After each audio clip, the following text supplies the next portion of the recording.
লাইভে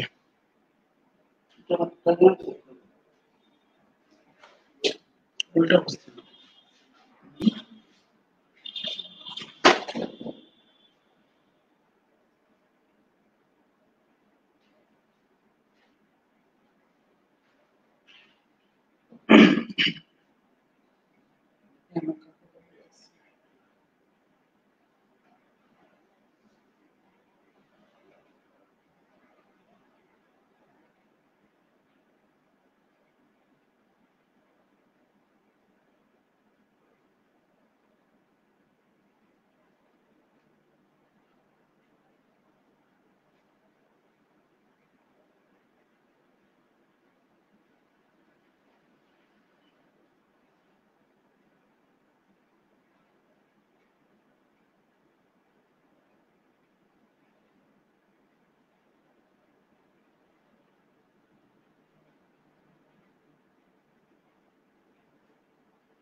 আসসালামু আলাইকুম।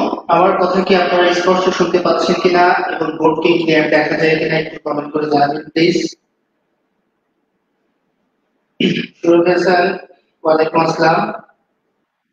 আমার কথা কি আপনারা স্পষ্ট শুনতে পাচ্ছেন কিনা আমাকে একটু কমেন্ট করে প্লিজ জানাবেন।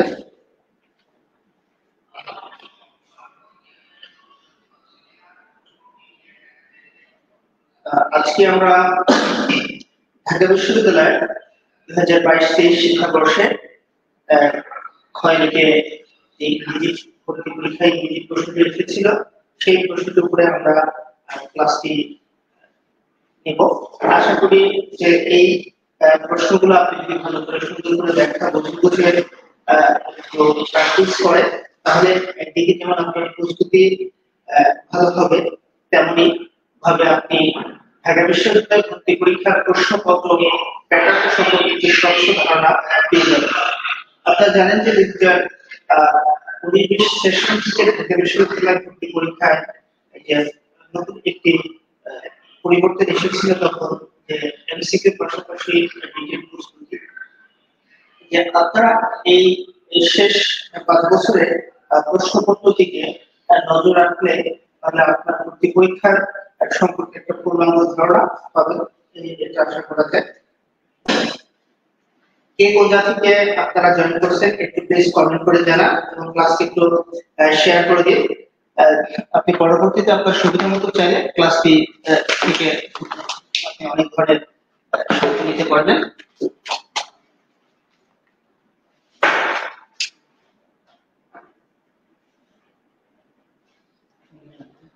ওকে,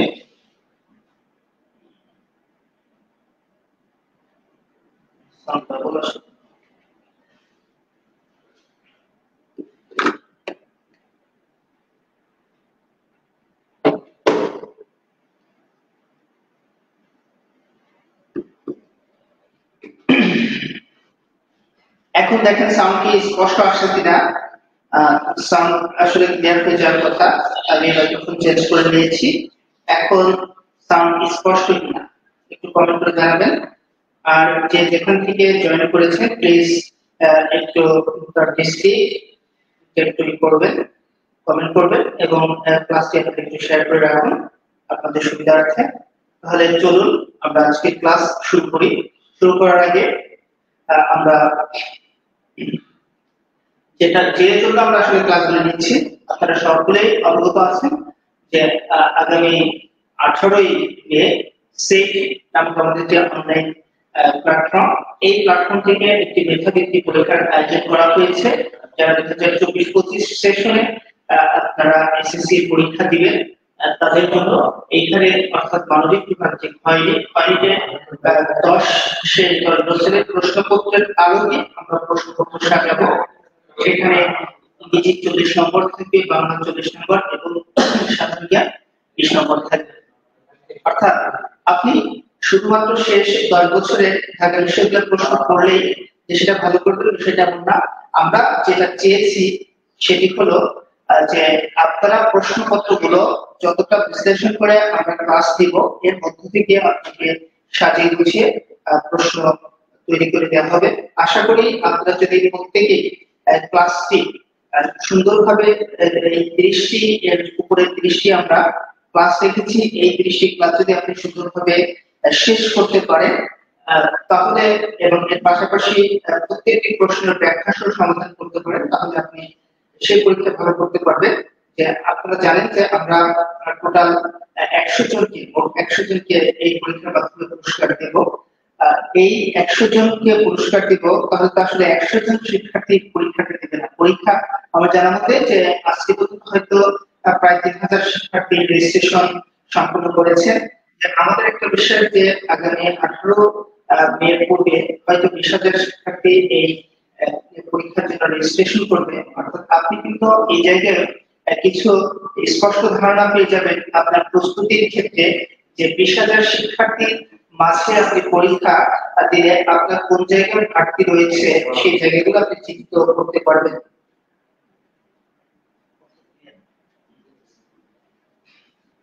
সাউন্ড কি আপনাদের জন্য কি ক্লিয়ার যায় না?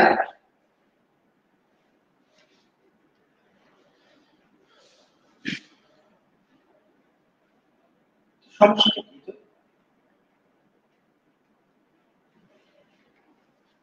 আপনারা কি কথা কি স্পষ্ট কি শুনতে পাচ্ছেন কিনা? কথা তো বোঝাই যাচ্ছে না।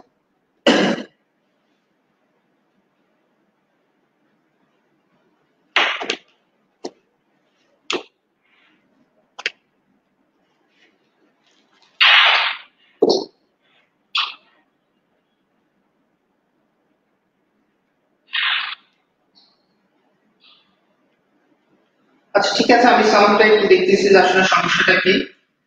সাউন্ড যদি স্পষ্ট না বোঝা যায় তাহলে তো সমস্যা হয়ে যাবে।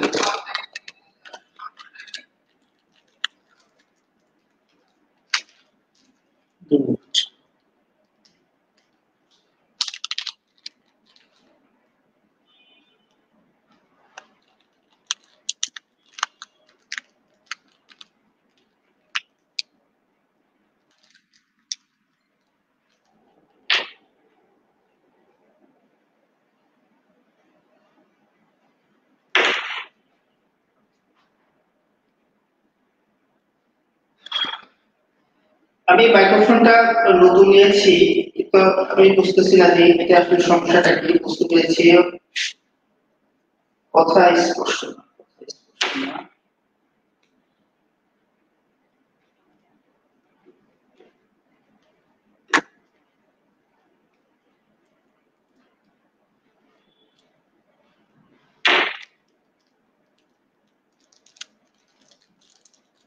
এটা তো প্রথম দিনে করছে নিচে না।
হ্যালো, আসসালামু আলাইকুম।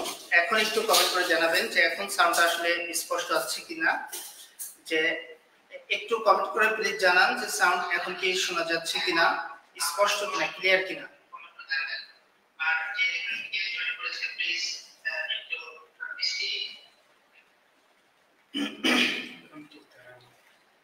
প্লিজ একটু কমেন্ট করে জানান যে এখন কি স্পষ্ট শুনতে পাচ্ছেন কিনা। আমাকে একটু কমেন্ট করে জানান, তাহলে আমরা ক্লাসটি শুরু করব। ওকে, তাহলে চলেন যে 1 নাম্বার কোশ্চেন আমাদের যে টপিক যেটা ছিল যে ডিইউ কোশ্চেন 2022-23 এর মধ্যে 1 নাম্বার যে কোশ্চেনটি রয়েছে এটি একটি অ্যাপ্রোপ্রিয়েট প্রিপজিশনের কোশ্চেন দেওয়া হয়েছিল যে she has been happily been married, she has been happily been married, অর্থাৎ এইখানে ম্যারিড টু হবে নাকি ম্যারিড উইথ হবে নাকি ম্যারিড ইনটু হবে, এটা আমাদের বের করতে হবে। অর্থাৎ আমরা জানি যে বি বা get married to someone, be আমরা সাধারণত জানি যে বি অথবা গেট ম্যারিড টু সামওয়ান, মানে হচ্ছে কারো সাথে বিবাহ বন্ধনে আবদ্ধ হওয়া,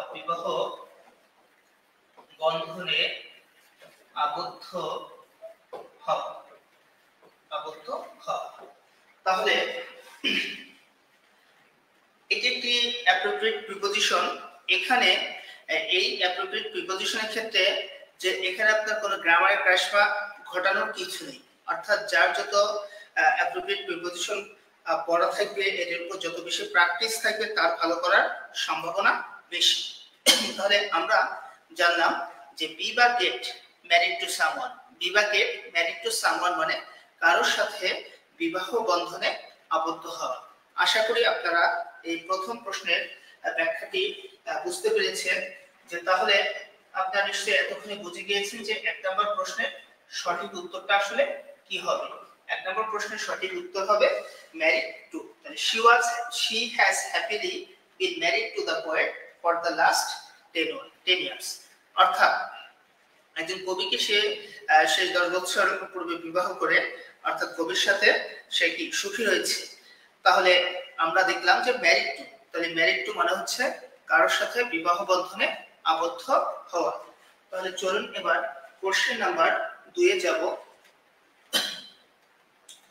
2 নম্বর কোশ্চেনে যেটা বলা হয়েছে যে এই কোশ্চেনটা অর্থাৎ এটাকে আমরা এই যে প্রশ্নটা হচ্ছে এটি টেন্সের অধ্যায় থেকে এই প্রশ্নটি সেট করা হয়েছে। তাহলে 1 নম্বর প্রশ্নটা আমরা পেয়েছিলাম অ্যাপ্রোপ্রিয়েট প্রিপজিশন এবং 2 নম্বর প্রশ্নটা আমরা পাচ্ছি টেন্স থেকে। এইখানে একটা ক্লু দেওয়া রয়েছে, it was the first time that the বুক।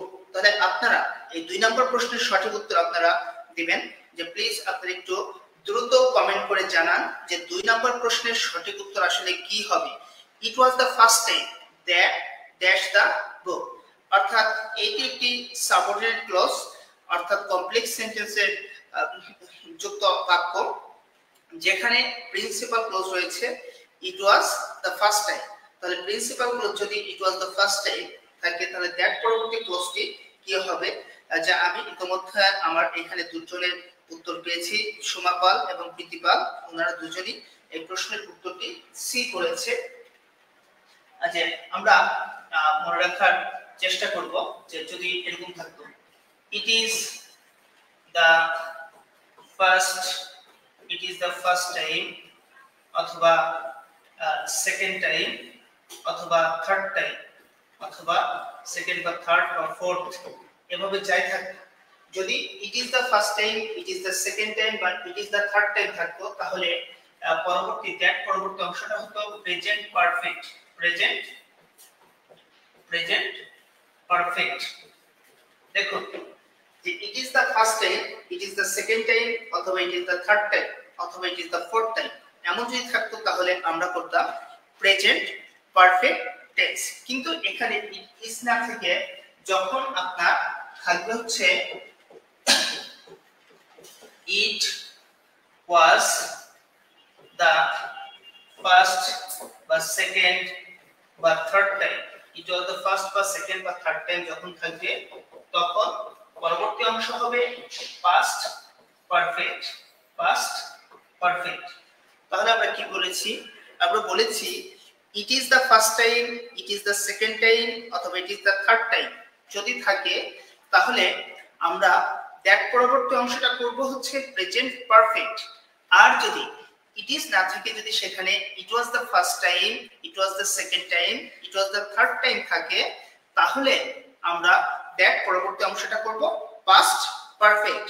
আমরা ইতিমধ্যে আপনাদের অনেকের কাছ থেকে এই প্রশ্নটির সঠিক উত্তর পেয়েছি। সোমা পাল সি, প্রীতি পাল সি, তানহা সি করেছে, উপমা, তারপর হচ্ছে জসিম শেখ, মোহাম্মদুল্লাহ খান, পূজা বিশ্বাস, এরা সকলেই সি করেছে। যে তাহলে আমরা এই প্রশ্নের উত্তর আসলে হচ্ছে কি অপশন সি, যে আই হ্যাভ রেড দ্য বুক। এখন আপনি ধরেন এই যে আমি আপনাকে এখানে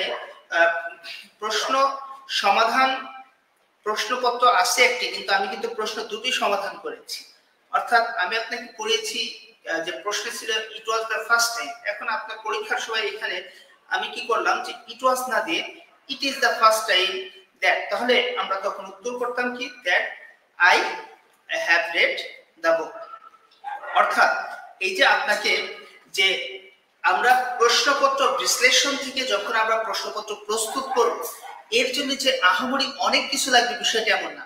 আপনি যদি ক্লাসটা নজর দিয়ে করেন, আপনি যদি ক্লাসটা বুঝে বুঝে করেন, এবার এটার উপর যদি একটু বাসায় প্র্যাকটিস করে নেন, তাহলে আপনি অতি সহজেই এই ধরনের প্রশ্নপত্র দ্রুত সমাধান করতে পারবেন, আশা করা যায়। তাহলে আমরা যে 2 নম্বর যে কোশ্চেনটি পেয়েছি, এটি পিওর টেন্স থেকে এই প্রশ্নটি নেওয়া হয়েছে, যে it was the first time that I have read the book. তাহলে আমরা শিখলাম যে আমরা জানি it is the first time, second time, third time, fourth time, অর্থাৎ রিপিটেড কাজ যখন বোঝাবে অথবা সময়ের যখন উল্লেখ থাকবে, তখন আমরা যদি ইট ইজ দিয়ে শুরু হয় তাহলে আমরা করব প্রেজেন্ট পারফেক্ট। আর যদি ইট ইজ না থেকে যদি ইট ওয়াজ থাকে, তাহলে আমরা করব পাস্ট পারফেক্ট। আশা করি আপনারা বুঝতে পেরেছেন। এবার আমরা কোশ্চেন নাম্বার 3 এ যাব। 3 নম্বর কোশ্চেন যেটা বলা হয়েছে, এই প্রশ্নটি একটি টেকনিক্যাল কোশ্চেন ছিল, যে এই প্রশ্নের উত্তরটা অনেক শিক্ষার্থী প্রশ্নটা ভালো করে না পড়ে উত্তর করার কারণে ভুল করে ফেলেছে। এখানে দু ধরনের গ্রামার প্রয়োগ করা হয়েছে। প্রথমত প্যারালিজম এর নিয়ম প্রয়োগ করা হয়েছে। আর প্যারালিজমের ক্ষেত্রে আপনি মনে রাখবেন যে যতগুলা পার্টস থাকে, একটা বাক্যে যতগুলা অংশ বা পার্টস থাকবে, ততগুলা অংশ বা পার্টসের ক্ষেত্রে সমজাতীয় টেন্স ব্যবহার করতে হবে আপনার। তাহলে সেটা কেমন? যেমন দেখেন, দ্য অ্যাক্সিডেন্ট নট অনলি, এই যে নট অনলি কে আমরা বলি কোরিলেটিভ কনজাংশন। আবার বলা হয়েছে that his leg but also, এই যে নট অনলি বাট অলসো, এদেরকে আমরা বলে থাকি কোরিলেটিভ কনজাংশন। অর্থাৎ এই কোরিলেটিভ কনজাংশন গুলোর পরে সমজাতীয় পার্টস অফ স্পিচ ব্যবহার করতে হবে। ধরুন নট অনলির পরে যদি আপনি ভার্ব প্রেজেন্ট টেন্সে করেন, তাহলে বাট অলসোর পরেও ভার্ব আপনি প্রেজেন্ট টেন্সে করবেন। সেখানে এমন করতে পারবেন না নট অনলির পরে আপনি পাস্ট টেন্স ব্যবহার করলেন, বাট অলসোর পরে আপনি ফিউচার টেন্স ব্যবহার করলেন, তাহলে এটা করা যাবে না। তাহলে এখানে দু ধরনের গ্রামার প্রয়োগ করা হয়েছে। প্রথমত আমি বলেছি যে নট অনলি বাট অলসো হচ্ছে আপনার কোরিলেটিভ কনজাংশন, আর কোরিলেটিভ কনজাংশনের পরে সমজাতীয় গ্রামার স্ট্রাকচার মেইনটেইন করতে হয়। এই মেইনটেইন করাকেই বলা হয় প্যারালিজম বা প্যারালাল স্ট্রাকচার। তাহলে আমি এবার আপনাদের কাছ থেকে দেখব যে আপনারা আসলে 3 নম্বর প্রশ্নের সঠিক উত্তর কি দিয়েছেন। প্রীতিপাল, সুমাপাল, তারপরে শরীফুল ইসলাম, মোহাম্মদ জান্নাত, রহমতুল্লাহ খান, তানহা, লুৎফা মুশফিক, রাফি আফরিন, আশরাফুল ইসলাম, মেঘলা, এরা সকলেই উত্তর দিয়েছে বি। রহমতুল্লাহ খান জানতে চাইছে ভাইয়া কেমন আছেন? রহমতুল্লাহ আমি খুব ভালো আছি আলহামদুলিল্লাহ, আশা করি তুমিও ভালো আছো। রহমতুল্লাহ ইতিমধ্যে সে ঢাকা বিশ্ববিদ্যালয়ে ভালো একটা র্যাঙ্ক করেছে, জাহাঙ্গীরনগরে চান্স পেয়েছে, রাজশাহী বিশ্ববিদ্যালয় সহ সকল বিশ্ববিদ্যালয়ে মোটামুটি ভালো করেছে। মালাবু তো বেশ ভালোই করেছে। আমি এই ছেলেটাকে খুব সামনে থেকে দেখেছি সংগ্রাম করতে। তার এসএসসি তে জিপিএ ছিল 3.94, অর্থাৎ কম জিপিএ নিয়েও যে ঢাকা বিশ্ববিদ্যালয়ে ভালো করা যায় তার মূর্ত প্রতীক হচ্ছে রহমতুল্লাহ খান। যে কিন্তু এই অদম্য মেধাবী সে ছিল এটা আমি কখনোই বলবো না, আমি তাকে বলবো অদম্য পরিশ্রমী, যে জঘন্য পরিশ্রম। যে তোমাদের আনাস ভাইয়ের মতো বলতে হয় যে জঘন্য পরিশ্রমী হও। তাহলে বিষয়টা আসলে এমন যে 3.94 থেকেও একটা ছেলে যে সে তার স্বপ্নের সবগুলো বড় পাবলিক বিশ্ববিদ্যালয়ে চান্স পেতে পারে, তার একটা মানে সিম্বল বা একটা প্রতীক হচ্ছে রহমতুল্লাহ খান। আশা করি বাকি জীবনে সে ভালো করবে। ওকে, তাহলে আমরা একটু বোঝার চেষ্টা করব তোমরা যে উত্তরটা দিয়েছো আমরা একটু তোমাদের সাথে কি একমত হতে পারবো কিনা সেই বিষয়টা একটু জাস্টিফাই করব। The accident not only dash, the accident not only পরে যদি সাপোজ তুমি দিলা হচ্ছে ব্রেকস, আমি নট অনলি পরে যদি আমি দিলাম কি ব্রেকস, কারণ অ্যাক্সিডেন্ট সিঙ্গুলার এজন্য কি ব্রেকস, ঠিক আছে। His leg but also dislocate, dislocate আমি आंसर নিতে পারতেছি না, কারণ হিজ লেগ হচ্ছে কি third person singular, his leg third person singular হওয়ার কারণে ডিসলোকেট না থেকে যদি ডিসলোকেটস থাকতো তাহলে কিন্তু আমি এই প্রশ্নের উত্তর কিন্তু এ নিতে পারতাম। অর্থাৎ অনেক সময় তোমরা কি করে ফেলো যে এই প্রশ্নটি ভালো করে সম্পূর্ণটুকু না পড়ে একটি অংশ দেখে আমরা উত্তর করে ফেলি, তারপরে দেখা যায় যে তখন দেখা যায় যে একটি অংশ করলে আংশিক উত্তর সঠিক হলো, আংশিক উত্তর ভুল হলো। এই কারণে আমি অপশন এ উত্তর দিতে পারবো না। এবার যদি আমি অপশন বি এর দিকে যাই, the accident not only broke, অর্থাৎ কি পাস্ট টেন্স করে দেওয়া হয়েছে, কি করা হয়েছে পাস্ট ইন্ডি করা হয়েছে, পাস্ট ইন্ডি, তাহলে ব্রোক। আচ্ছা, his leg but also dash his Joints, তাহলে দেখো ডিসলোকেটেড, তাহলে উভয় পাশে কি সমজাতীয় টেন্স করেছি, উভয় পাশে সমজাতীয় টেন্স করেছি এবং একই ধরনের গ্রামার স্ট্রাকচার মেইনটেইন করা হয়েছে। তাহলে উত্তর বি, এটা আমরা মোটামুটি নিশ্চিত। এবার বাকিগুলো কেন উত্তর হলো না, বাকিগুলো কেন উত্তর হলো না আমরা একটু সেটি একটু দেখার চেষ্টা করব। যে দেখো যে নট অনলি পরে ব্রোক দিয়েছে, ঠিক আছে, পাস্ট করেছে কোনো সমস্যা, কিন্তু ডিসলোকেটিং এখানে এসে কি করা হয়েছে জেরান্ড করে দেওয়া হয়েছে। অর্থাৎ যে তোমার এটা তো ভার্ব ছিল, এটাকে কি জেরান্ড মানে কি নাউন করা হলো। তাহলে অর্থাৎ কি যে আমার অপশন সি যেটা, সেই অপশনের সাথে কি দুটো, যে আমি প্রথমেই বলেছিলাম যে প্যারালিজমের ক্ষেত্রে আমাকে যেটা নিশ্চিত করতে হবে দুপাশে সমজাতীয় পার্টস অফ স্পিচ, এই স্ট্রাকচারটা মেইনটেইন করতে হবে, অর্থাৎ সেটি এখানে রক্ষা পায়নি। এইজন্য অপশন সি ভুল। অপশন ডি তে দেখো যে অপশন ডি কেন উত্তর হলো না, তাহলে আমরা যদি এটা প্রশ্ন করি যে ভাইয়া কেন অপশন ডি উত্তর হলো না, the accident not only breaking, তাহলে এটা জেরান্ড করা হয়েছে his leg but also dislocating his joints, অর্থাৎ দুপাশে জেরান্ড রয়েছে কিন্তু তারপরেও কেন এটি সঠিক অ্যানসার না। এই কারণেই সঠিক অ্যানসার না, কারণ বাক্যে তাহলে ভার্বলেস অবস্থায় থাকে। আমরা জানি ইংরেজি প্রত্যেকটি বাক্যের ক্ষেত্রে একটি সাবজেক্ট ও একটি ফাইনাইট ভার্ব ব্যবহার করা বাধ্যতামূলক। অর্থাৎ এখানে যে তোমার ব্রেকিং এবং ডিসলোকেটিং এই দুটি হচ্ছে নন ফাইনাইট ভার্ব, অর্থাৎ কি জেরান্ড হিসেবে দেখানো হয়েছে। আর আমরা এটি সকলেই জানি যে ফাইনাইট ভার্ব ব্যতীত ইংরেজি বাক্য গঠন করা যায় না। অর্থাৎ নন ফাইনাইট ভার্ব ব্যবহার করতে হলে বাক্যে তোমাকে আগে ফাইনাইট ভার্ব ব্যবহার করতে হবে, নতুবা বাক্যটি ভুল হয়ে যাবে। আশা করি তোমরা এই একটি প্রশ্নের ব্যাখ্যার মাধ্যমে তোমরা 3 থেকে 4টি কমপক্ষে গ্রামার এখানে তোমরা শিখতে পেরেছো। ক্লাসটি সবাই তোমরা একটু শেয়ার করে রাখো যে যাতে তুমি পরবর্তীতে কাজে লাগাতে পারো।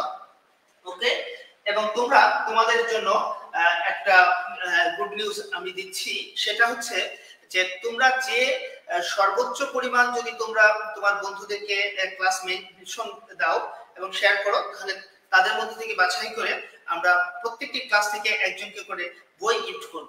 আশা করি যে এই বইগুলো যে অ্যাডমিশন টেস্ট রিলেটেড বই আমরা তোমাদেরকে প্রেরণ করব, যে আমরা ক্লাসটি সম্পূর্ণ করার 24 ঘন্টার মধ্যে আমরা এই ধরনের একটি গিফট তোমাদের সাথে যোগাযোগ করে তোমাদেরকে পাঠিয়ে দেওয়া হবে।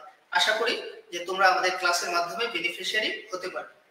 এবার পরবর্তীতে আমরা কোশ্চেন নাম্বার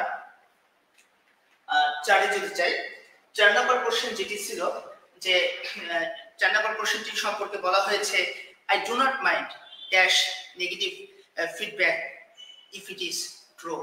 তাহলে আমরা সাধারণত জানি যে ডু নট মাইন্ড অর্থাৎ মাইন্ড হলো একটি জেরান্ডিয়াল ভার্ব, অর্থাৎ মাইন্ডের পরে একটি যদি ভার্ব আসে সেই ভার্বের সাথে আমরা আইএনজি যোগ করে থাকি।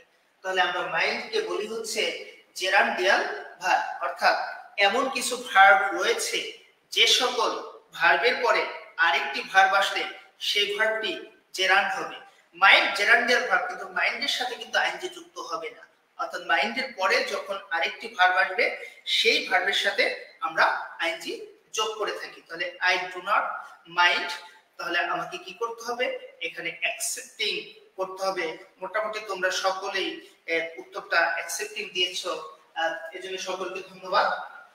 তাহলে চলো আমরা পরবর্তী কোশ্চেন নাম্বার 5 এর দিকে চলে যাই।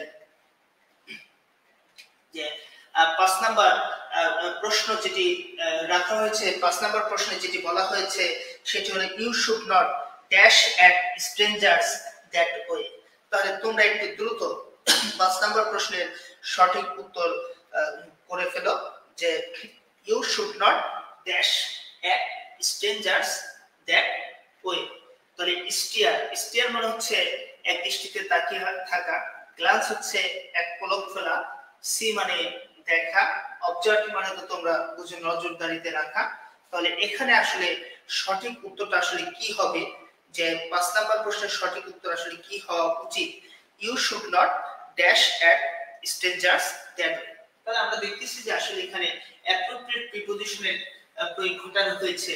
এখানে মূলত অ্যাট থাকার কারণে আসলে উত্তর হবে স্টেয়ার অ্যাট।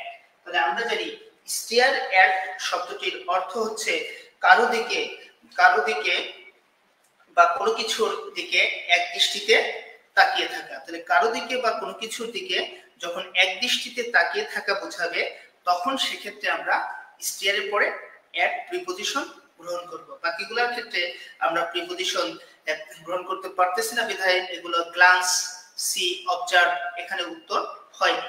তাহলে you should not stare at strangers that way. তাহলে যে অপরিচিত কারো দিকে এই দৃষ্টিতে তোমার তাকিয়ে থাকাটা উচিত হবে না, এমন অর্থ বহন করবে। তাহলে আশা করি যে তোমরা 5 নাম্বার প্রশ্নের সঠিক অ্যানসারটা তোমরা বুঝতে পারছো। তাহলে আমি এখানে এক্সপ্লেনেশনে দেখিয়ে দিয়েছি যে এক্সপ্লেনেশনে যে স্টেয়ার অ্যাট এসবি মানে হচ্ছে কি সামবডি, এসটিএস মানে হচ্ছে কি সামথিং, অর্থাৎ যে স্টেয়ারের পরে এক ব্যক্তি অর্থাৎ সামওয়ান, ব্যক্তি অথবা বস্তু, অর্থাৎ ব্যক্তি অথবা বস্তু যাই হোক না কেন, এখানে স্টেয়ারের পরে সবসময় এটি বসবে। কারো দিকে এক দৃষ্টিতে তাকিয়ে থাকা বা নজরদারি করার ক্ষেত্রে আমরা ব্যবহার করে থাকি। ওকে, তাহলে এবার আমরা দেখলাম যে প্রথম 5টি কোশ্চেন অ্যানালাইসিস করে আমরা যেটা পেলাম যে প্রথমত দুটো কোশ্চেন পেয়েছি অ্যাপ্রোপ্রিয়েট প্রিপজিশন থেকে, এরপরে হচ্ছে টেন্স থেকে কোশ্চেন পেয়েছি, এরপরে কোরেলেটিভ কনজাংশন বা প্যারালিজম থেকে প্রশ্ন পেয়েছি, এরপরে যে জেরান্ড থেকে প্রশ্ন পেয়েছি। অর্থাৎ এই যে গ্রামারের বিভিন্ন সেক্টর থেকে কিন্তু ভর্তি পরীক্ষায় আসলে প্রশ্ন এসে থাকে। এর মধ্যে মেমোরাইজিং পার্টটা আমার কাছে মনে হয় খুবই গুরুত্বপূর্ণ তোমাদের জন্য। এই যে মেমোরাইজিং পার্ট হচ্ছে তোমার এগিয়ে যাওয়ার সুযোগ করে দেয়, যে যে যত বেশি পারো vocabulary, appropriate preposition, group verb, spelling, word substitution, analogy, translation, proverb, এগুলো ভালো করে তোমরা অধ্যয়ন করবা। কারণ এই জায়গাগুলো কিন্তু তোমাকে কোনো শিক্ষক তোমাকে কিন্তু মুখস্থ করিয়ে দিবে না, পড়িয়ে দিবে না। যে এগুলো তুমি যদি একটু ভালো করে প্র্যাকটিস করো তাহলে তুমি দেখবে যে অন্যার থেকে তুমি দুটো হলে প্রশ্ন বেশি পারবে, আর এই দুটো প্রশ্ন পারলেই তোমার চান্স পাওয়ার সম্ভাবনা বেড়ে যাবে। তাহলে চলো, যে আমি ইতিমধ্যে তোমাদের কাছ থেকে উত্তর অলরেডি পাওয়া শুরু করেছি। যে choose the best option to complete the sentence the bus dash. যে আমি অনেকের কাছ থেকে অ্যানসার পেয়েছি the bus has arrived this evening late. যে তাহলে the bus has arrived this evening late, অর্থাৎ আমরা সাধারণত জানি যে just now, already, yet, never, lately, recently। যদি just now, already, yet, never, lately, recently, this evening, this month, এগুলো যদি থাকে তাহলে সাধারণত প্রেজেন্ট পারফেক্ট টেন্স বসে। তাহলে তুমি দেখো যে এমন কিছু অ্যাডভার্ব রয়েছে যে এই অ্যাডভার্বগুলো, অর্থাৎ আমরা সাধারণত জানি যে জাস্ট নাও, তারপর হচ্ছে অলরেডি, ইয়েট, তারপর হচ্ছে লেটলি, নেভার, রিসেন্টলি অথবা দিস ইভিনিং যদি থাকে, তাহলে দিস ইভিনিং, দিস মান্থ, এগুলো যদি থাকে তাহলে সাধারণত প্রেজেন্ট পারফেক্ট টেন্স হয়। তাহলে আমি এইখানে দেখলাম যে টেন্স থেকে 2022-23 সেশনে অলরেডি দুটো প্রশ্ন কিন্তু টেন্স রিলেটেড কমন এসেছে। তাহলে তোমরা এর মাধ্যমে বুঝতে পারতেছো যে আসলে কি টেন্স তোমাদের জন্য কি খুবই গুরুত্বপূর্ণ। এই টেন্সের পার্টটি তোমাদেরকে খুব নজর দিয়ে বুঝে পড়তে হবে এবং প্রচুর বিগত প্রশ্ন অ্যানালাইসিস করতে হবে। বিগত প্রশ্ন অ্যানালাইসিস করলে যে জিনিসটা ভালো হয় সেটি হচ্ছে তোমার পরীক্ষার হলে প্রশ্ন কমন পড়ার প্রবণতা থাকে এবং মানসিক দিক থেকে যে আত্মবিশ্বাসটা চাঙ্গা থাকে। তাহলে তোমাদের কাজ হচ্ছে যে তুমি যে প্রচুর প্রশ্ন প্র্যাকটিস করার চেষ্টা করবা। যত বেশি প্র্যাকটিস করবা তত তোমাদের যে প্রোগ্রেস হওয়ার সম্ভাবনা থাকবে। তাহলে সকলের উত্তরই সঠিক হয়েছে। যে চলো আমরা পরবর্তী কোশ্চেন নাম্বারে যাব। তার আগে নিচে আমি এক্সপ্লেনেশনটা দিয়েছি তোমাদের। Just now, already, yet, never, lately, recently, this evening, this month, so far ইত্যাদি অ্যাডভার্ব এবং অ্যাডভার্বিয়াল ফ্রেজ থাকলে ভার্বের প্রেজেন্ট পারফেক্ট টেন্স হয়। তাহলে চলো আমরা আবার পরবর্তী কোশ্চেনে যাব। কোশ্চেন নাম্বার 7 7 নম্বর কোশ্চেন যেটা দেওয়া হয়েছে এটি ন্যারেশন থেকে এসেছে। তাহলে দেখো তোমরা যদি একটু খেয়াল করে থাকো যে তোমরা এইচএসসি পাঠ্য সিলেবাসে তোমাদের রাইট ফর্ম অফ ভার্ব পড়তে হয়, টেন্স পড়তে হয়, ন্যারেশন পড়তে হয়, পার্টস অফ স্পিচ পড়তে হয়, অর্থাৎ ভার্বের যে বিভিন্ন ক্যাটাগরি, অ্যাপ্রোপ্রিয়েট প্রিপজিশন পড়তে হয়। তাহলে এইচএসসি এর পঠিত সিলেবাস এবং অ্যাডমিশন টেস্ট এই দুটোর মধ্যে কি প্রচুর মিল রয়েছে।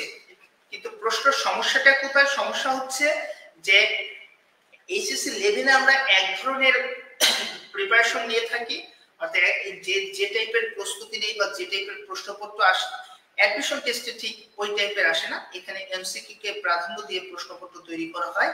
এখানে তোমাকে যে টেস্টটা করা হয় সেটি হচ্ছে যে আন্তর্জাতিক মানের অর্থাৎ স্ট্যান্ডার্ড ইংলিশ প্রয়োগ করা হয়। এখানে আমি প্রথম ক্লাসে তোমাদেরকে দেখিয়েছিলাম যে মডার্ন ইংলিশ এবং যে আমরা যে মডার্ন ইংলিশের প্রচুর প্রয়োগ ঘটানো হচ্ছে। যে অর্থাৎ আমরা এখন যে পড়াশোনা করতেছি এই পড়াশোনার ক্ষেত্রে মডার্ন ইংলিশে প্রচুর ইংরেজি ভাষা সবসময় পরিবর্তনশীল। এই পরিবর্তনশীল অবস্থায় আমাদের মতো যে তোমরা যারা যে অ্যাডমিশন টেস্ট দিবা তাদের সবসময় এটার প্রতি খোঁজ খবর রাখা এটা অনেকের ক্ষেত্রেই কঠিন হয়ে যায়। এজন্য প্রচুর প্র্যাকটিসের বিকল্প নেই। আশা করি যে তোমরা এই প্র্যাকটিসের মাধ্যমে নিজেদেরকে ভালো প্রস্তুত করতে পারবে। তাহলে এই যে 7 নাম্বার কোশ্চেন যেটা বলা হয়েছে, write the correct indirect speech, অর্থাৎ যে my grandfather said I will have a glass of milk at night। তাহলে এই যে 7 নাম্বার প্রশ্নের সঠিক উত্তরটা আসলে কি হবে? অর্থাৎ ডাইরেক্ট স্পিচে মডাল অক্সিলারি ভার্ব উইল থাকায় ইনডাইরেক্ট স্পিচ করার সময় আমরা কি করব, যে এটা যে আমরা উড করব। কেন উড করব? যে দেখো এইখানে অর্থাৎ প্রিন্সিপাল ক্লোজের ভার্ব সেই পাস্ট টেন্সে থাকায় আই উইল হ্যাভ করতে পারবো না। যে এখানে আমরা যেটা করব সেটা হচ্ছে উড করতে হবে, উড হ্যাভ করতে হবে। তাহলে তোমরা ইতিমধ্যে অনেকেই প্রশ্নটির সঠিক আনসার দিয়ে ফেলেছো।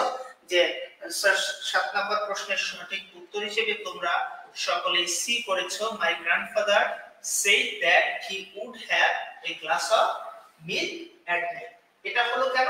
কারণ এই যে প্রিন্সিপাল ক্লজের ভার্বটি সেই পাস্ট টেন্সে থাকা, অর্থাৎ সাবঅর্ডিনেট ক্লজের ভার্বটি কি হবে? এখানে would have হবে না, will have হবে না, এখানে হবে would have। তাহলে আশা করি তোমরা 7 নম্বর প্রশ্নের সঠিক ব্যাখ্যাটা বুঝতে পেরেছো।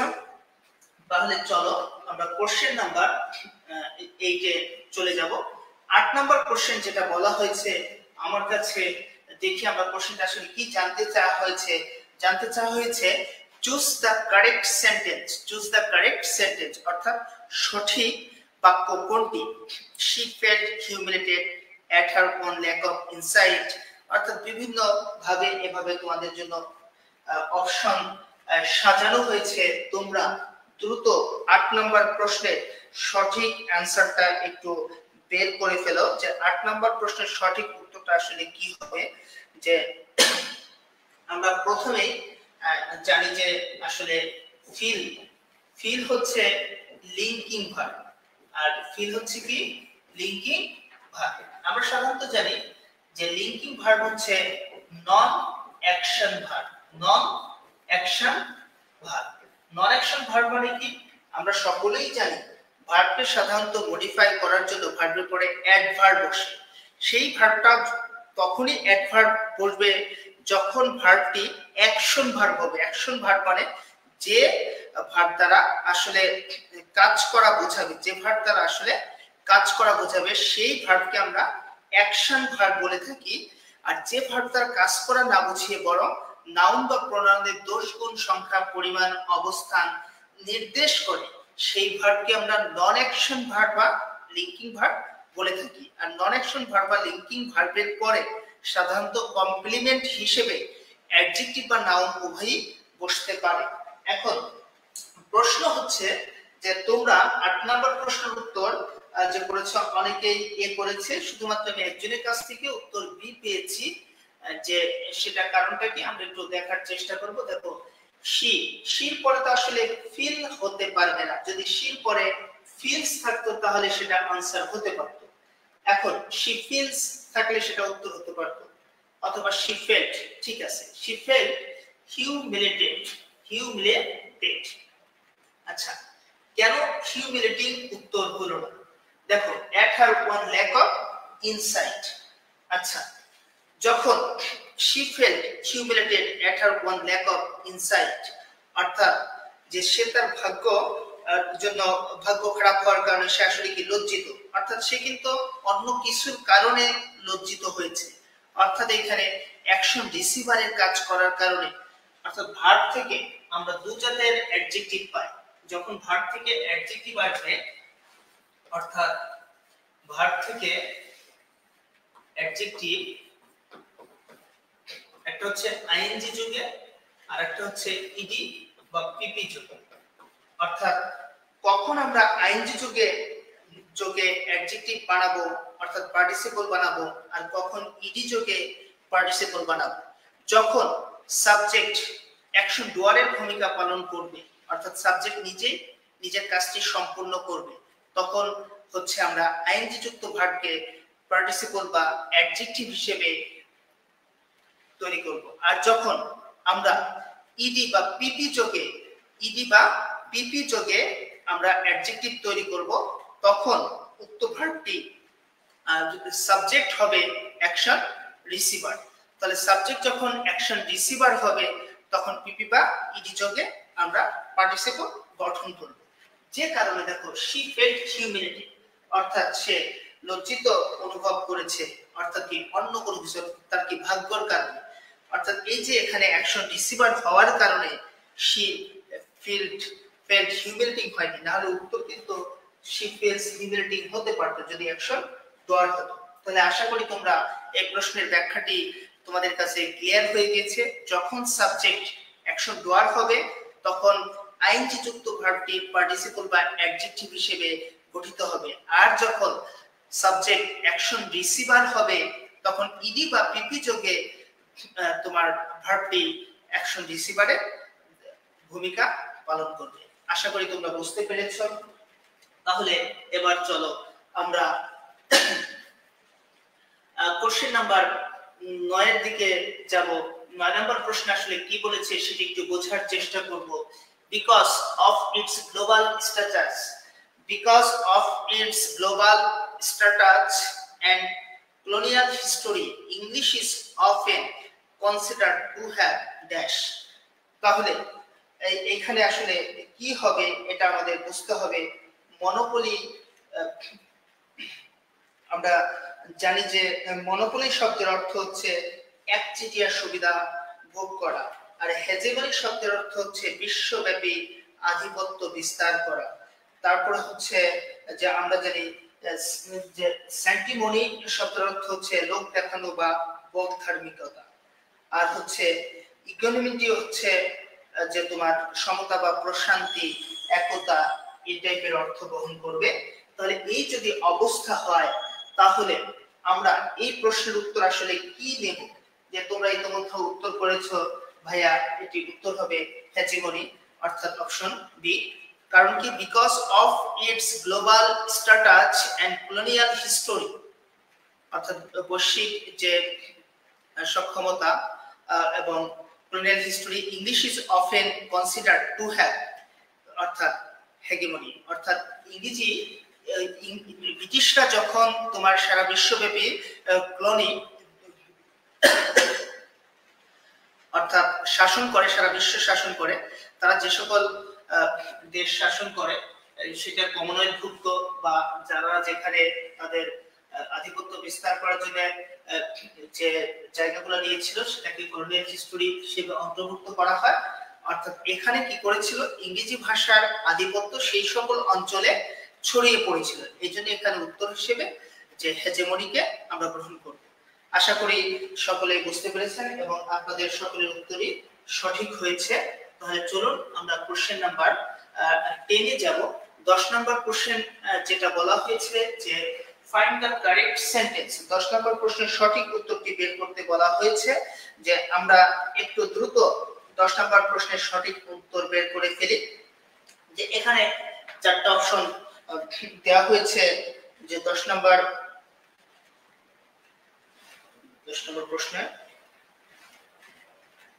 যে চারটা অপশন দেওয়া হয়েছে, এখানে কোনটি সঠিক হবে?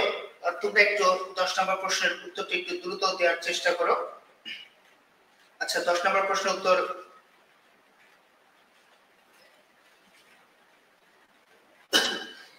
তোমরা এ করেছো, how long have you been here for, how long have you been here for, অর্থাৎ এই অপশনটি নেওয়া হয়েছে। অপশন বি কেন উত্তর হলো না, আগে আমরা একটু জাস্টিফাই করে দেখে আসি। আই হ্যাভ নো হিম, দেখো আই হ্যাভ নো হিম, তাহলে হ্যাভ এর পরে তো আসলে নো বসতে পারবে না।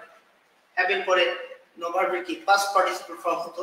দে have known each other since 6 months, দেখেন এখানে ফর 6 মান্থস হলে উত্তর হতে পারতো। আমরা জানি স্পেসিফিক টাইম, অর্থাৎ 6 মাস, নির্দিষ্ট একটি সময়, নির্দিষ্ট পরিমাণ সময় উল্লেখ রয়েছে।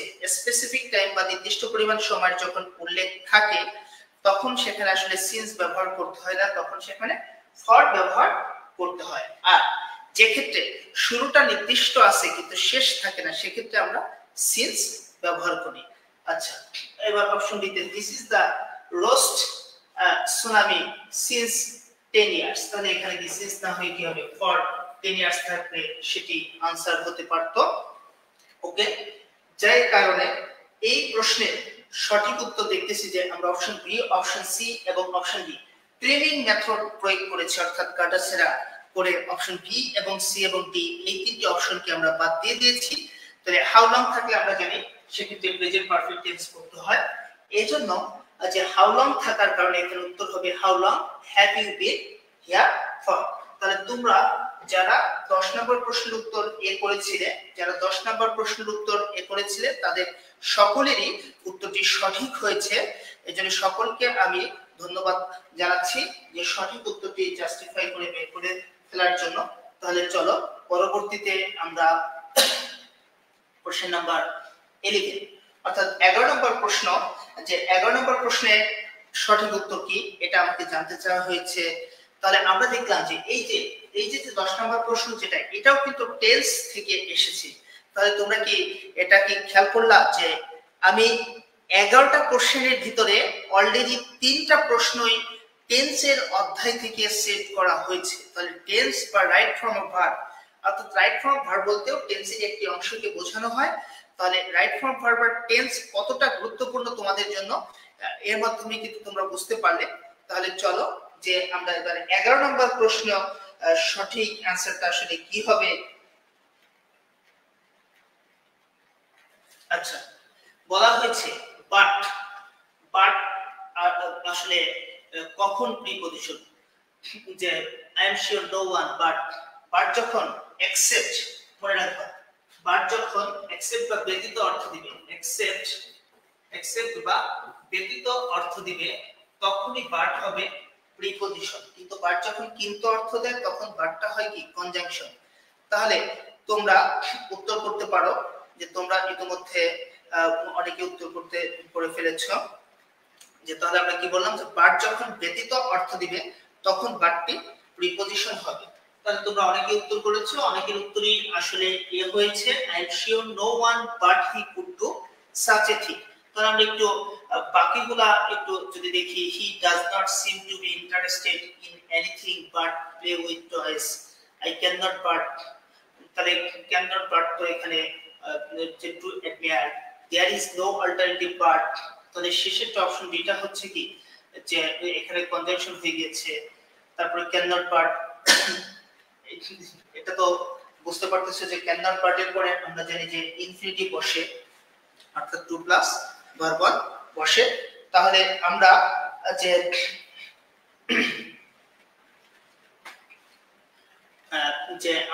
এখানে যেটা পেলাম যে I am sure no one but, আমরা সাধারণত জানি যে নো ওয়ান, এনিথিং, নাথিং, তারপরে হচ্ছে যে no one, anything, nothing, all, everyone, anybody, এগুলোর পরে সাধারণত যখন বাট বসে তখন বাটটা এক্সেপ্ট বা ব্যতীত অর্থ গ্রহণ করবে, তখনই বাটটা প্রিপজিশন হিসেবে ব্যবহৃত হবে। ওকে, তাহলে আমরা পরবর্তীতে কোশ্চেন নাম্বার 12 অর্থাৎ 12 নম্বর প্রশ্ন যেটা আছে আমরা 12 নম্বর প্রশ্ন দিকে যাব। যে 12 নম্বর প্রশ্নে আসলে আমাদেরকে কি জানতে চাওয়া হয়েছে, which of the following sentence has an adverb in it, অর্থাৎ 12 নম্বর প্রশ্নে যে কোন বাক্যে অ্যাডভার্বের প্রয়োগ ঘটানো হয়েছে। তাহলে তোমরা একটু দ্রুত 12 নম্বর প্রশ্নের সঠিক উত্তর দিতে পারো যে 12 নম্বর প্রশ্নে এখানে আসলে কোনটি অ্যাডভার্ব হিসেবে ব্যবহৃত হয়েছে এটা আমরা একটু দেখার চেষ্টা করব। প্রথমত বলা হয়েছে I was delighted to see them happy, তাহলে হ্যাপি আমরা জানি অ্যাডজেক্টিভ, ডিলাইটেড ও পার্টিসিপল, অর্থাৎ অপশন এ উত্তর হতে পারবে না। He told me that he was going on a tour, তাহলে এটার ভিতরে অ্যাডভার্ব নেই। I love slow paced music, তাহলে এটার ভিতরে নেই। কারণ ট্রিমিং মেথড প্রয়োগ করে আমি ইতিমধ্যে অপশন ডি না পড়েই কিন্তু উত্তর বের করতে পেরেছি।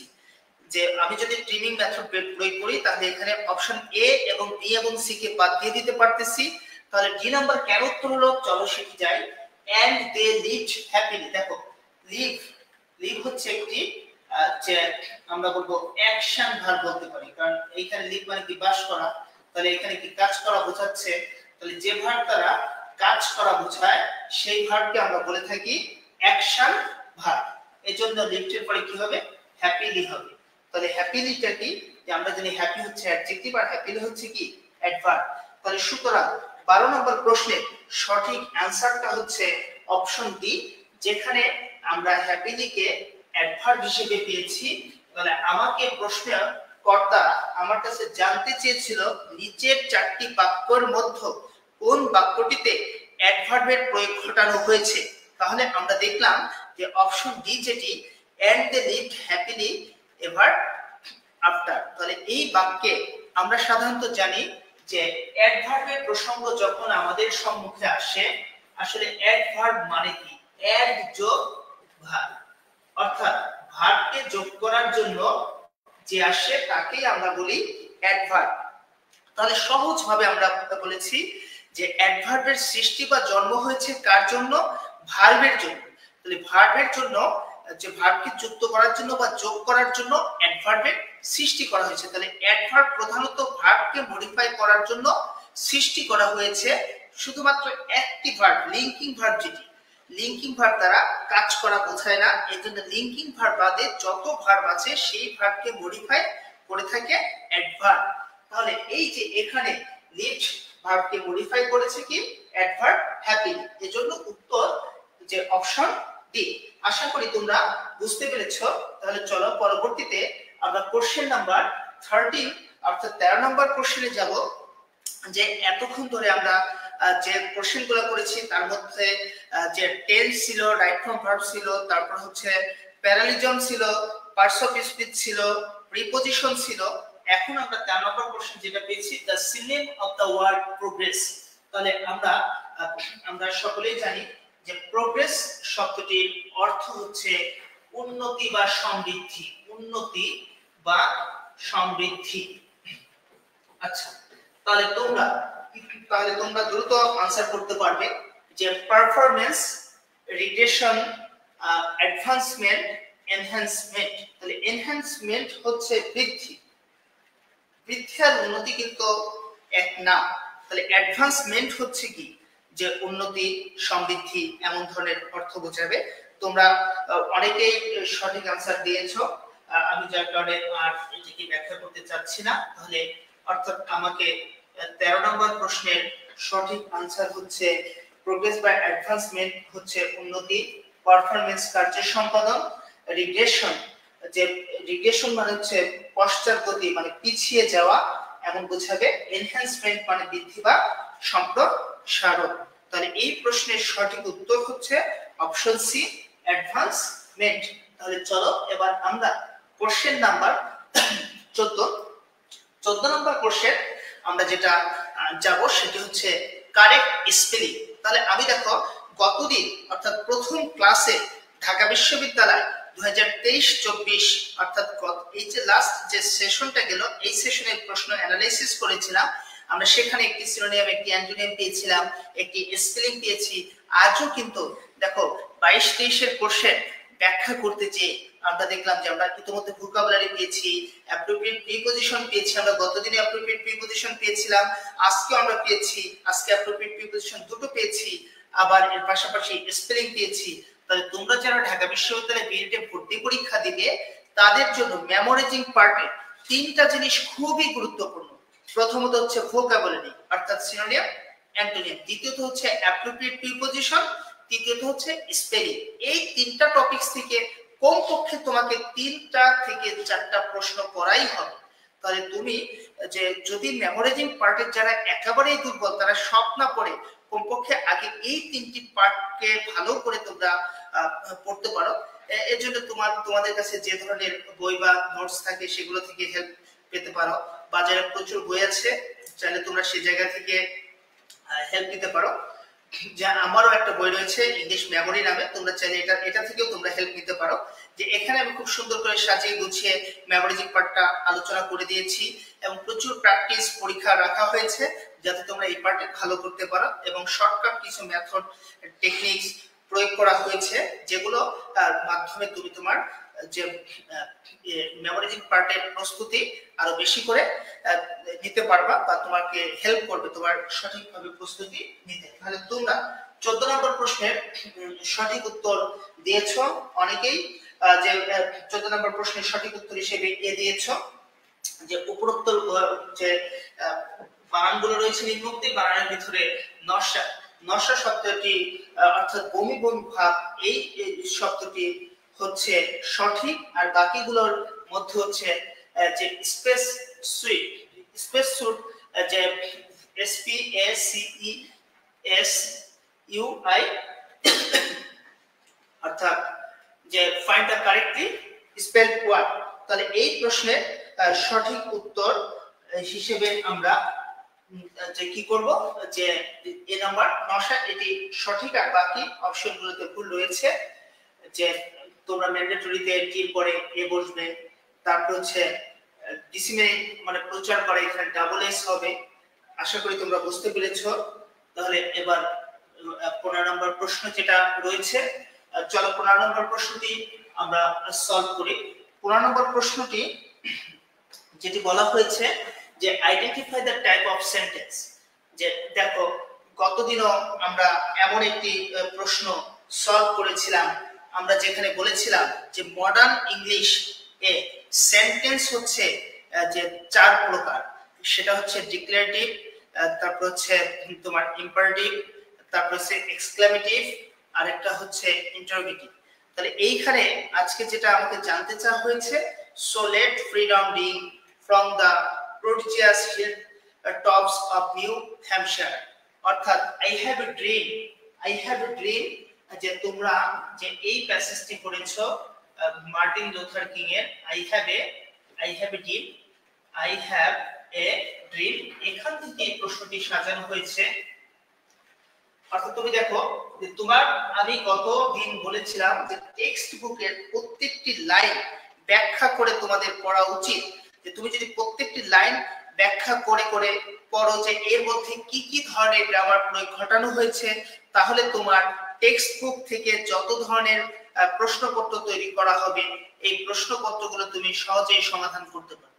অর্থাৎ তুমি ভার্সিটি অ্যাডমিশনের জন্য তুমি গ্রামার প্র্যাকটিস করতে চাও, তুমি স্যারদের লেকচারগুলো পড়ার পাশাপাশি যে টেক্সট বুকের প্রত্যেকটা ইউনিট প্রত্যেকটা লেসন থেকে যে তুমি খুঁজে খুঁজে যে এখানে কি গ্রামার প্রয়োগ করা রয়েছে সেগুলো আমি প্র্যাকটিস করি। এখন অনেক ক্ষেত্রে যেটা হয় যে তোমরা আসলে ওভাবে খুঁজে বের করতে পারো না, এজন্য বাজারে প্রচলিত বইগুলোর মধ্যে তোমরা প্র্যাকটিসের জন্য আমাদের যে টেক্সট মার্কার যে বইটা রয়েছে তোমাদের আহমদুল্লাহ স্যার পড়েছেন, এই বইটা আমি দেখেছি উনি সুন্দর করে যে গ্রামারগুলো আলাদা আলাদা করে ভাগ করে করে প্র্যাকটিস রেখেছেন। সেখানে উনি ভোকাবুলারি আলাদা করেছেন, অ্যাপ্রোপ্রিয়েট প্রিপোজিশন আলাদা করেছেন, স্পেলিং আলাদা করেছেন, তারপর গ্রামারের রুলস গুলো দিয়ে যে প্রত্যেকটি আলাদা করে ভাগ করে প্র্যাকটিস রেখেছে। তোমরা এটিও হেল্প দিতে পারো, বাজারে প্রচুর বই রয়েছে, তোমাদের যেটা প্রয়োজন সেটাও নিতে পারো। আমি আমাদের যে বইটা রয়েছে এই বইটা থেকে তুমি প্র্যাকটিস করতে পারো। যে তোমাকে একটা কথা মাথায় রাখতে হবে যে লাস্ট সেশনের 4টি টেক্সট বুক থেকে তোমার প্রশ্ন তৈরি করা হয়েছিল গ্রামার বেস। তার আগের বছর এই একটি প্রশ্ন তৈরি করা হয়েছিল এবং আগের বছরগুলোতে আরো বেশি পরিমাণে টেক্সট বুক বেস প্রশ্ন এসেছে। তাহলে আমি বা তুমি তো জানি না যে কোন লাইনটা তুলে দিয়ে তোমাকে বলবে যে এটি কি হবে। অর্থাৎ কি তুমি এই টাইপের যত বেশি পরিমাণ বাক্য বা সেন্টেন্স প্র্যাকটিস করতে পারবে ততই তোমার জন্য সুবিধা হবে। যে so let freedom ring from the prodigious hilltops of New Hampshire। তাহলে তোমরা 15 নম্বর প্রশ্নের সঠিক উত্তর হিসেবে তোমরা করেছো ইম্পারেটিভ সেন্টেন্স। আমরা সাধারণত জানি যে আদেশ, অনুরোধ, উপদেশ, তারপর হচ্ছে নিষেধ, নির্দেশনা ইত্যাদি প্রকাশ করার জন্য আমরা ইম্পারেটিভ সেন্টেন্স গঠন করে থাকি। ইম্পারেটিভ সেন্টেন্স দুভাবে গঠন করা যায়, একটা হচ্ছে লেট দিয়ে আর একটা হচ্ছে সরাসরি ভার্ব দিয়ে। আমরা বলি যে লেট আস প্লে, এভাবেও করতে পারি, এটি ইম্পারেটিভ এবং পজিটিভের প্রয়োগ করা হলো। আবার সরাসরি আমরা বলতে পারি কি ডু ইট, অর্থাৎ ভার্ব দিয়ে করা যায়। তাহলে সেক্ষেত্রে আমরা দেখতেছি সোর পরে কি লেট রয়েছে, অর্থাৎ লেট দিয়ে বাক্য শুরু করা হয়েছে বিধায় এই বাক্যকে আমরা ইম্পারেটিভ সেন্টেন্স হিসেবে অভিহিত করতে পারি। তাহলে আশা করি যে এই যে আমরা 15টি কোশ্চেন অ্যানালাইসিস করলাম, এই 15টি কোশ্চেনের মধ্যে আমরা কি কি পেয়েছি। আমরা প্রথমেই আমরা যেটা বলবো যে আমরা পেয়েছি স্পেলিং পেয়েছি একটি, ভোকাব পেয়েছি একটি, তারপর হচ্ছে অ্যাপ্রোপ্রিয়েট প্রিপজিশন পেয়েছি দুটি, টেন্স পেয়েছিলাম তিনটি, তারপর হচ্ছে সেন্টেন্স এই যে দেখো সেন্টেন্স থেকে দেওয়া হয়েছে একটি।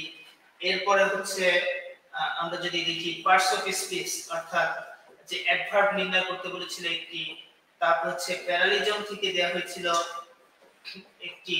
তাহলে 1 2 3 4 3 7 8 3 10টি। আরো যে যা ছিল সেটির মধ্যে হচ্ছে আমরা দেখতেছি তারপর হচ্ছে জেরান থেকে একটি প্রশ্ন দেওয়া হয়েছে। এরপরে তোমার সেন্টেন্স কারেকশন দেওয়া হয়েছিল দুটি, আর প্রিপজিশন বেসিক প্রিপজিশন থেকে একটি কোশ্চেন দেওয়া হয়েছিল। পার্ট কি বেসিক প্রিপজিশন, বাট প্রিপজিশন অর্থে বসেছে। এই হলো 15টি প্রশ্নের অ্যানালাইসিস। অর্থাৎ আমি যেমন প্রথম লেকচার শেষে 15টি প্রশ্নের অ্যানালাইসিস দেখিয়েছিলাম, আজও কিন্তু আমি আমার 15টি প্রশ্নের অ্যানালাইসিস দেখিয়েছি। 1 2 3 4 3 7 8 9 10 11 14। এখানে আরেকটি আছে আমরা হয়তো মিস করে গিয়েছি, যে সেটি হলো ওকে আচ্ছা আরেকটি যেটি ছিল ওটাকে আসলে ভোকাবুলারি বলা যায়, যে হেজিমনি, ওটাকে যেটা আমরা বলতে পারি সেন্টেন্স কমপ্লেক্সন বলে থাকি, অর্থাৎ ভোকাবুলারি বেস। তাহলে সামারি যদি আসি, তোমাকে সামারিটা হচ্ছে এমন যে মেমোরাইজিং পার্ট থেকে প্রশ্ন এসেছিল 5টি। 15টি প্রশ্নে 1/3, অর্থাৎ তুমি যে তোমার প্রস্তুতি সাজাবা সেই প্রস্তুতিকে 3টি ভাগে ভাগ করে তুমি সাজাবা। প্রথম পার্ট হচ্ছে মেমোরাইজিং পার্ট। এই পার্ট হচ্ছে তোমাকে নিজেকে এগিয়ে নিয়ে যাওয়ার পার্ট। অন্যকে তুমি যদি হারাতে চাও তাহলে এই পার্টটা হচ্ছে সবচেয়ে গুরুত্বপূর্ণ আমি বলবো। কারণ তুমি স্যারদের কাছ থেকে কি শিখতে পারবে? স্যারদের কাছ থেকে টেক্সট বই কিভাবে পড়তে হয়, টেক্সট বুকের গ্রামার গুলো অ্যানালাইসিস তুমি শিখবা। এর পাশাপাশি গ্রামারের উপরে ভালো তুমি দখল তুমি নিতে পারো। কিন্তু মেমোরাইজিং পার্টের উপরে দখল নেয়ার ক্ষেত্রে স্যাররা তো আর তোমাকে মুখস্থ করিয়ে দিতে পারবে না। আমি তোমাদের কিছু কলা কৌশল শিখিয়ে দিতে পারি। আমি যেমন বললাম যে তোমাদের ভোকাবুলারি, প্রিপজিশন, স্পেলিং, যারা বিইউনিটে অ্যাডমিশন টেস্ট দিবা তারা এই 3টি পার্টের উপরে সর্বাধিক গুরুত্ব দিবা। কিন্তু এটা তো আমি তোমাকে মুখস্থ করে দিতে পারবো না ভাই। এই পার্টটা তোমরা আগে থেকে তোমাদেরকে শুরু করতে হবে। যে যত বেশি এই জায়গায় শক্তি দেখাতে পারবে তার তত সিরিয়াল উপরের দিকে নিয়ে যাওয়ার সম্ভাবনা রয়েছে। তারপরে দেখো গ্রামার থেকে তোমার প্রশ্ন করা হয়েছে, বাকি 10টি কোশ্চেন গ্রামার বেজ হয়েছে। যে এই 10টি প্রশ্নের ভিতরে একটি ছিল হচ্ছে টেক্সট বুক বেজ গ্রামার, যেটা 2023-24 সেশনে 4টিতে যে দাঁড়িয়েছে। অর্থাৎ ঢাকা বিশ্ববিদ্যালয়ে এই বিইউনিটে ভর্তি পরীক্ষার প্রশ্নটা হচ্ছে রহস্য ঘেরা প্রশ্ন। তুমি দেখবা যে এবছর 4টি টেক্সট বুক বেস থেকে প্রশ্ন দিয়েছে, আগামী বছর 8টি দিতে পারে, 7টি দিতে পারে, বা আবার এমন হতে পারে দেয়। অর্থাৎ বিভিন্ন টাইপের প্রশ্ন হতে পারে। কিন্তু তোমার তো প্রস্তুতিটা কোনো একটা পার্টে তুমি তোমার প্রস্তুতি ভালো নিবা, আরেকটি পার্টের প্রস্তুতি তুমি খারাপ নিবা, তাহলে কিন্তু ভাই তোমাকে কিন্তু ধরা খেতে হবে। যে তোমাকে যে কাজটা করতে হবে, তোমার ইংরেজি অনুশীলনের ক্ষেত্রে তোমাকে 3টি ভাগে ভাগ করে ইংরেজি প্রস্তুতি সাজাতে হবে। একটি ভাগ হচ্ছে মেমোরাইজিং পার্ট, একটি ভাগ হচ্ছে গ্রামার বেস, আরেকটি ভাগ হচ্ছে টেক্সট বুক বেজ। তাহলে টেক্সট বুক বেজ গ্রামার এবং text book based memorising part. অর্থাৎ পড়াশোনা দুটোই, যে একটা হচ্ছে গ্রামার আর একটা হচ্ছে মেমোরাইজিং পার্ট। কিন্তু ভাগটা কি, যে তোমাকে কাজটা করতে হবে কি প্রস্তুতির ক্ষেত্রে, যে টেক্সট বুকের গ্রামার, টেক্সট বুকের মেমোরাইজিং পার্ট, এগুলো তোমাকে ঢেলে সাজাতে হবে। তাহলে আজকের ক্লাসের মূল বিষয়গুলো আমাদের পড়া হয়ে গেল। যে আমরা আজকে 15টি কোশ্চেন সুন্দর করে ব্যাখ্যা করে আমরা প্র্যাকটিস করার চেষ্টা করেছি। আমাদের আগামীকাল আবার যে ঢাকা বিশ্ববিদ্যালয় জিকের উপরে তোমাদের ক্লাস হবে, এরকম ভাবে আমরা যে তোমাদের জন্য যে 18 মে আমাদের যে সেফ স্টার্ট এক্সাম হবে, অর্থাৎ এত কিছুর উদ্দেশ্যটা কি? উদ্দেশ্যটা হচ্ছে আমরা যেন সকলেই সেফ স্টার্ট এক্সাম পরীক্ষাটা প্রস্তুতিটা ভালো করে নিতে পারি। ভালো প্রস্তুতি নিতে পারলে এমনিতে পরীক্ষা ভালো হবে। অর্থাৎ পরীক্ষার প্রশ্ন ধরন কেমন হবে, আমি আমারটার ক্ষেত্রে তোমাদেরকে বারবার বলেছি যে আমি যে তোমাদেরকে কোশ্চেন অ্যানালাইসিস করাচ্ছি, অর্থাৎ যে এখানে হুবহু কোশ্চেন কিছু থাকবে। ধরো সাপোজ ইংরেজি যদি 40টা কোশ্চেন থাকে, তাহলে 10-12টা কোশ্চেন তো হুবহু থাকতেই পারে। আবার যে আমরা যে কোশ্চেনের এক্সপ্লেনেশন করেছি, ব্যাখ্যা দিয়েছি, ব্যাখ্যার মধ্য থেকে আমরা প্রশ্নপত্র সেট করব।